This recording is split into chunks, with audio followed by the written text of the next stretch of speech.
नमस्कार दोस्तों, सभी साथियों का स्वागत है आज के इस सेशन में।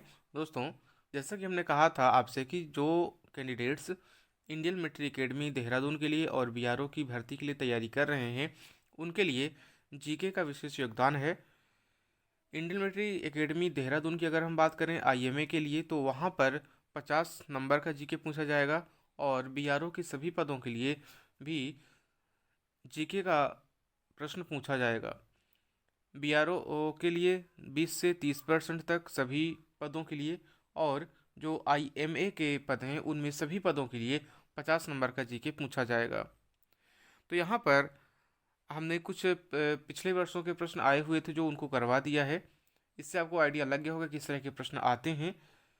और आज हम करेंगे डिटेल में जो आपका एकदम पहले चैप्टर से है, सिंधु घाटी सभ्यता से लेकर, वहाँ से हम आपको डिटेल में यहाँ पर इंडियन आईएमए के पॉइंट ऑफ व्यू से और बीआरओ के पॉइंट ऑफ व्यू से सारे चैप्टर करवाऊंगा। उसके अलावा जो भी प्रश्न पिछले वर्षों के बचे हुए हैं उनको भी मैं आपको करवाऊंगा। तो यह जो है ये आईएमए के सभी पदों के लिए और बीआरओ के सभी पदों के लिए ये जीके का है, तो इसको सभी लोग देख सकते हैं। ठीक है, तो चलिए शुरू करते हैं। जो आज का हमारा पहला चैप्टर है वो है प्राचीन भारत की सभ्यता, और प्राचीन भारत में हम पढ़ेंगे सिंधु घाटी की सभ्यता। देखिए, जो प्राचीन भारत है वहाँ पर जो सभ्यता का विकास हुआ वहाँ पर सिंधु घाटी सभ्यता से विकास माना जाता है। हालांकि इसके पहले जब सृष्टि का प्रादुर्भाव हो रहा था, यानी कि उदय हो रहा था, वहाँ पर पाषाण काल, पूरा पाषाण काल, नव पाषाण काल, ये सारी चीज़ें थी। उसको मैं आपको उसके कुछ केवल चुनिंदा प्रश्न आते हैं, तो उसको मैं आपको ऑब्जेक्टिव में करवा दूंगा। ठीक है, यहाँ से हम सबसे पहले देखेंगे भारत में प्राचीन सभ्यताएं जो हैं। तो जो भारत में प्राचीन सभ्यता है उसमें सिंधु घाटी सभ्यता सबसे प्राचीन सभ्यता है। और यह जो सिंधु घाटी सभ्यता है, कई नदियों के किनारे, जैसे घग्गर है, सतलुज है, रावी है, ये सब नदियों के किनारे ये सभ्यता, सिंधु घाटी की सभ्यता फली फूली थी। सिंधु घाटी सभ्यता का जो अब ज़्यादातर भाग है वो पाकिस्तान में चला गया है, हालांकि उत्तर पश्चिम भारत में भी हैं। और आज़ादी के बाद से जो सबसे ज़्यादा सिंधु सभ्यता घाटी के अवशेष खोजे गए हैं, यानी कि सिंधु सभ्यता घाटी का जो विस्तार खोजा गया है, वो सबसे ज़्यादा गुजरात राज्य में खोजा गया है। जो सिंधु घाटी सभ्यता है, इसकी जो अनुमानित आयु है 2500 से 1750 ईसा पूर्व मानी गई है। अब ईसा पूर्व यानी कि आप जब ईसा मसीह का जन्म हुआ था उसके पूर्व के जितने शासनकाल होते हैं, या उसके पूर्व का जो भी समय होता है, उसे ईसा पूर्व कहा जाता है। ठीक है, यानी कि ईसा पूर्व 2500 ईसा पूर्व, यानी कि जब से आपका यह है ईसा पूर्व, ईसा मसीह जी का जन्म हुआ उसके 2000 साल, 2500 साल पहले तक की ये सभ्यता मानी जाती है। अब यहाँ पर जैसे अभी आपका सन 2022 चल रहा है, तो 2022 और ये 2500, ठीक है, ये 2000 तो ईसा मसीह के जन्मदिन के समय की बात है, यानी कि 2022 साल हो गए ईसा मसीह जी का जन्म हुए, और उसके भी 2500 साल पहले सिंधु घाटी सभ्यता विकसित हुई थी, यानी कि लगभग 4500 साल पहले की यह सभ्यता मानी जाती है। और इसकी जो आयु की गणना की जाती है वो रेडियो कार्बन डेटिंग के अनुसार की जाती है। रेडियो कार्बन डेटिंग में C14, यह प्रश्न बहुत ही बार पूछा जाता है कि जो सिंधु घाटी की सभ्यता है उसकी आयु का अनुमान किस तकनीकी के द्वारा लगाया गया है। तो रेडियो कार्बन डेटिंग C14 तकनीकी के द्वारा इसकी आयु का अनुमान लगाया गया है। आरबी दयाराम साहनी ने 1921 में पहली बार हड़प्पा रावी नदी की हड़प्पा स्थान की खोज रावी नदी के तट पर की थी। यहाँ भी प्रश्न बन सकते हैं, यहाँ से 3 प्रश्न बन सकते हैं कि हड़प्पा सभ्यता की खोज सर्वप्रथम कब की गई। 1921 में की गई थी। और हड़प्पा सभ्यता की इस तरह से प्रश्न पूछा जा सकता है कि सिंधु घाटी सभ्यता के किस स्थल की खोज सर्वप्रथम की गई थी। वह है हड़प्पा की खोज, और किसने की थी, वो दयाराम साहनी के द्वारा की गई थी। और यह भी पूछा जा सकता है कि हड़प्पा किस नदी के किनारे बसा है। हड़प्पा रावी नदी के किनारे बसा हुआ है, और मोहनजोदड़ो सिंधु नदी के किनारे बसा हुआ है। यह प्रश्न भी बहुत बार पूछा जा चुका है कि हड़प्पा किस नदी के किनारे बसा है, तो ध्यान रखिएगा रावी नदी के किनारे। और जो मोहनजोदड़ो है वो सिंधु नदी के किनारे बसा बसा हुआ है। ठीक है, तो हड़प्पा की खोज किसने की, दयाराम साहनी ने की थी। और मोहनजोदड़ो की खोज किसने, R D बनर्जी, राखल दास बनर्जी, इनका फुल नाम पूरा नाम है। R D बनर्जी का पूरा नाम राखल दास बनर्जी ने 1922 में मोहनजोदड़ो की खोज की थी। मोहनजोदड़ो की जो शाब्दिक अर्थ होता है वो मृतकों का टीला होता है। मोहनजोदड़ो का शाब्दिक अर्थ मृतकों का टीला होता है। अब यहाँ पर जो सिंधु घाटी सभ्यता की खोज की गई थी, वह सर जॉन मार्शल ने इन दोनों खोजों में महत्वपूर्ण भूमिका निभाई थी। या कह सकते हैं सर जॉन मार्शल उस समय जो ब्रिटिश भारत था, उस टाइम पर जॉन मार्शल यहाँ के पुरातत्व विभाग के हेड हुआ करते थे। और उनके निर्देशों पर दयाराम साहनी और राखलदास बनर्जी ने क्रमशः हड़प्पा और मोहनजोदड़ो स्थलों की खुदाई करवाई और इस सभ्यता की खोज की। अगला है, हड़प्पा सभ्यता भारत के आद्य इतिहास के भागों के रूप में है और यह कांस्य युग के अंतर्गत आता है। यहाँ भी दो प्रश्न बनते हैं कि हड़प्पा सभ्यता किस युग में आती है, वो आद्य ऐतिहासिक युग में आती है और कांस्य युग में, ये दोनों चीज़ें यहाँ पर पूछी जाती हैं। अब कांस्य युग जो है, तो जो कांस्य युग है तो हड़प्पा वासी कांसे का प्रयोग करना जानने लगे थे। जो कांसा होता है वो तांबा और टिन को मिलाकर बनाया जाता है। कांसा किसका? तांबा और टिन को मिलाकर तांबा बनाया जाता है। तो इस तकनीकी से हड़प्पावासी परिचित थे कि हम कांसे को कैसे बनाए या कांसे कैसे बनाते हैं।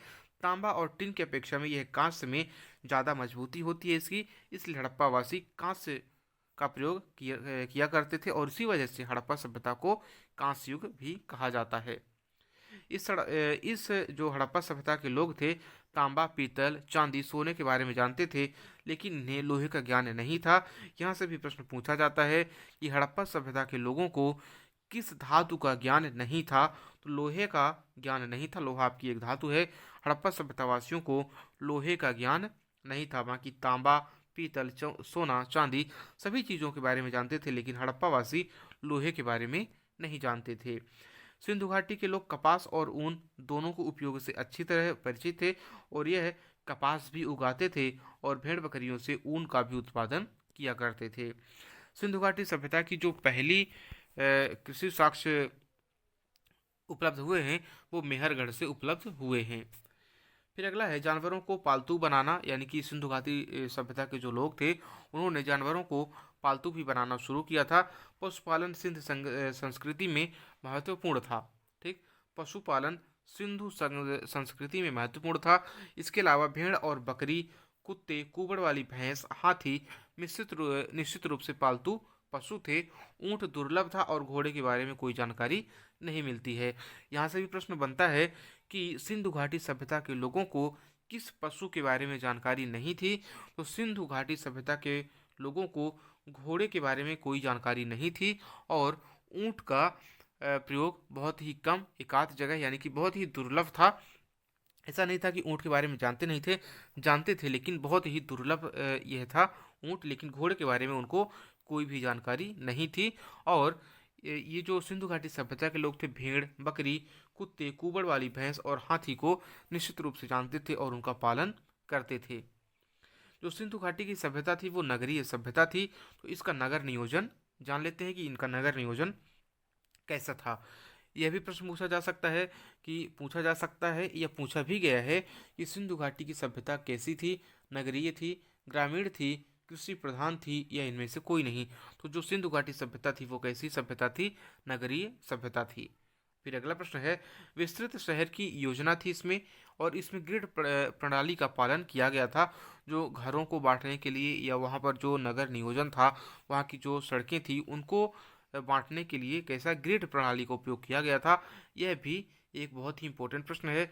सिंधु घाटी सभ्यता की जो नगर नियोजन प्रणाली थी वह किस पर आधारित थी? आपका उत्तर होगा ग्रिड प्रणाली पर आधारित थी।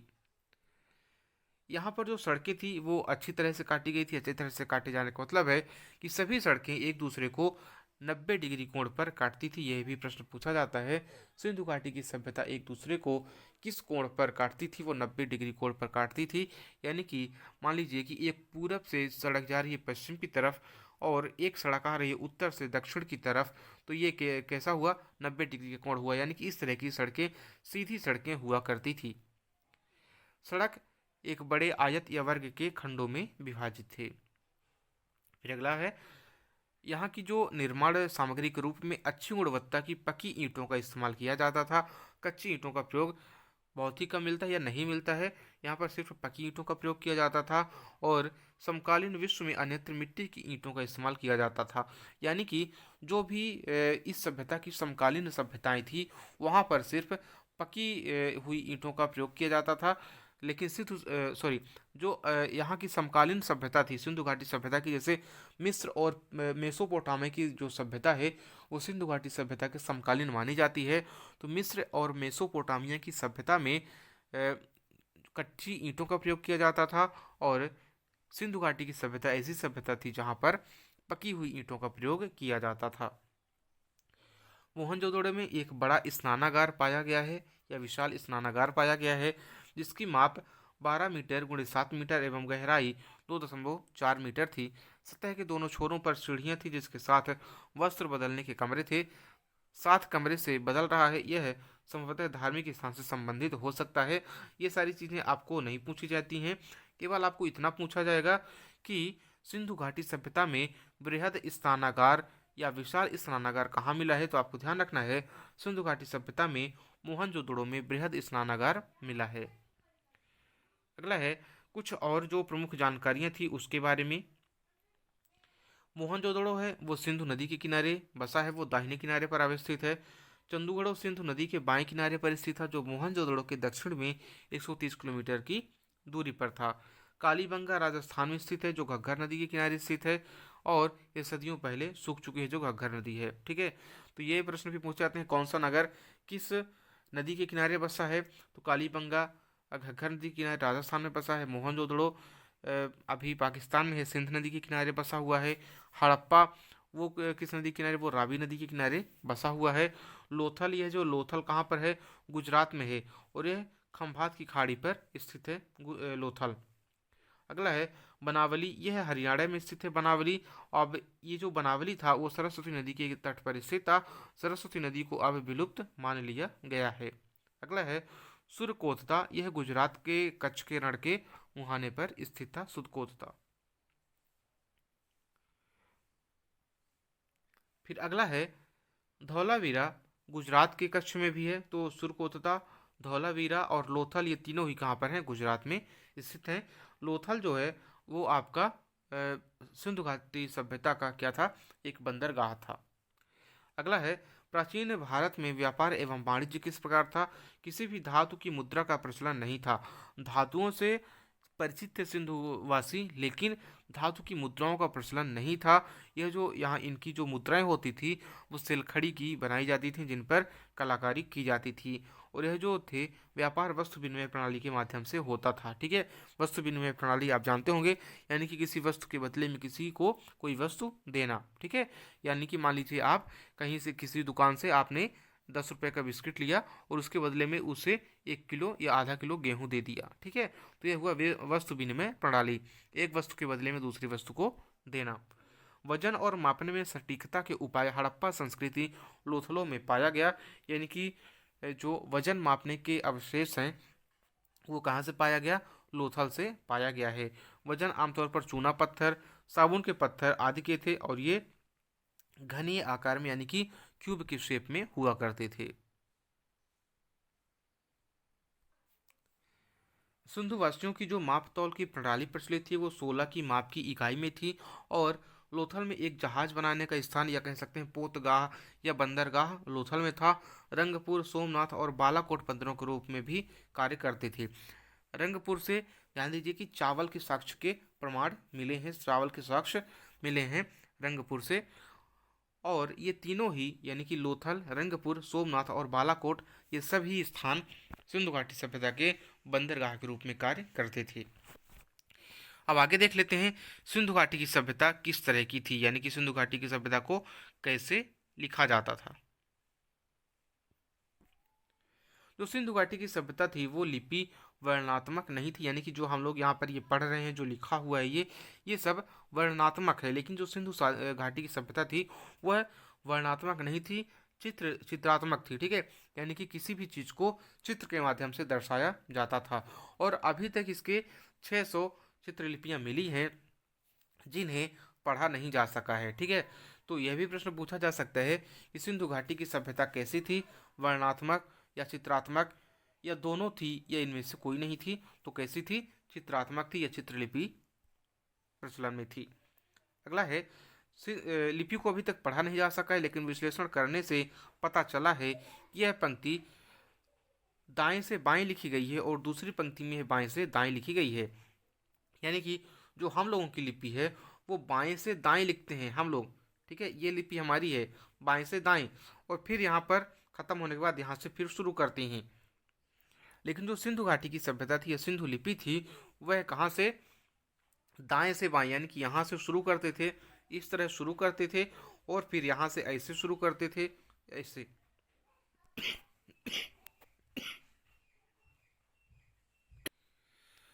तो यह था सिंधु घाटी सभ्यता से संबंधित जो भी आपके एग्जाम के पॉइंट ऑफ व्यू से इम्पोर्टेंट था वह सारा ये था। इसको आप नोट्स बना सकते हैं, इसकी पीडीएफ तो नहीं है हमारे पास, इसको आप नोट्स बना सकते हैं। तो आपको यह सेशन कैसा लगा ये आप हमें कमेंट बॉक्स में कमेंट करके जरूर बताएं। अब हम कल पढ़ेंगे भारत में बौद्ध धर्म और जैन धर्म, क्योंकि उनसे भी प्रश्न पूछे जाते हैं। आईएमए के कैंडिडेट्स के लिए यह पार्ट बहुत ही इंपॉर्टेंट है, इसको ज़रूर से ज़रूर ध्यान दें। और पूरा का पूरा जितने मैं खासकर आईएमए के पॉइंट ऑफ व्यू से ही इसको पढ़ा रहा हूँ, लेकिन जो बीआरओ के कैंडिडेट हैं वो भी इसको नज़रअंदाज ना करें, वो भी इसको पढ़ें। तो आज के लिए इतना ही, कल हम पढ़ेंगे इसको भारत में बौद्ध धर्म के बारे में। तो अब हमसे मिलेंगे अगली वीडियो में, तब तक के लिए नमस्कार, जय हिंद।